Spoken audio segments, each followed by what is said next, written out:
Women in Agribusiness seeks to help all organizations understand the value of recruiting and retaining women in agribusiness, while also assisting women in their professional development. The 5th Annual Women in Agribusiness Summit is underway in Chicago through Thursday. RFD-TV's Janet Adkison joins us there live. Thank you, Christina. Well, things are going great here in Chicago. Another session just wrapped up. I kind of expect a crowd to start flowing through the doors here just momentarily, so the crowd's going to get a little bit louder, I would expect, here within just a matter of seconds. Now, as we continue on throughout the day, we are joined by Lisa Spicka. She is with the Maracujá Solutions. And Lisa, you are one of the speakers here at the event, talking about coexistence and coexistence of organic and conventional agriculture. Yeah, it's true. This afternoon I'll be delivering a seminar on the challenges of coexistence, not only looking at what some of the challenges are, but what are also some of the solutions around coexistence.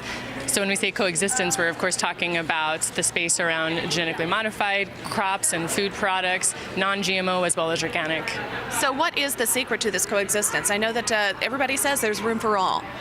Yeah, you know, actually at the end of my talk, what I'm going to discuss is the fact that there's so much to be offered on both sides of the spectrum that I really think coming together is a way for coexistence to really move forward in a positive fashion.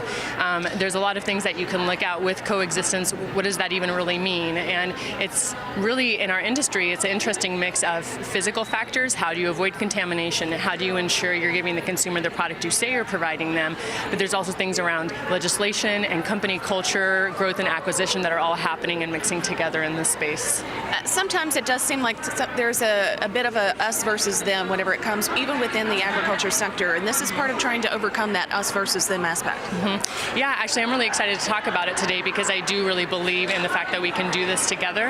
Absolutely, there has been a lot of us versus them, and I hear that related topics in the past have been pretty lively discussions here at the conference. I've already had some discussions last night during the great reception that they had, and have seen how maybe some of that discussion can go today, and I think that there's a lot of room for discussion and a lot of great people to speak with here about it. I think we'll have a good talk today. What is maybe a point or two that you hope that folks take away from the conference? Right. One of the points that I actually want to talk about is the fact that there is a lot of confidence that you can have in the organic system. There are a lot of checks and balances in place to make sure that things like chemical contamination are avoided, GMO contamination as much as possible is avoided.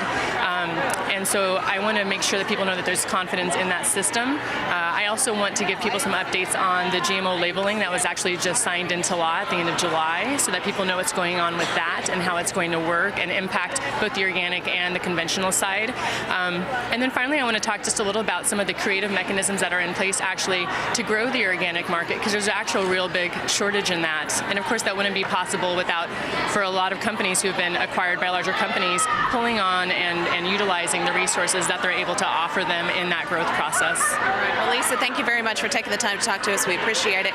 Again, talking with Lisa Spicka. She is with Maracujá Solutions, and one of the many speakers, of course, slated to perform here at the Women in Agribusiness Conference. As you can see, they are having a break. It's a very lively event and a lot of energy taking place throughout the entire conference. Folks happy to come together and have the chance to talk amongst people involved in the industry.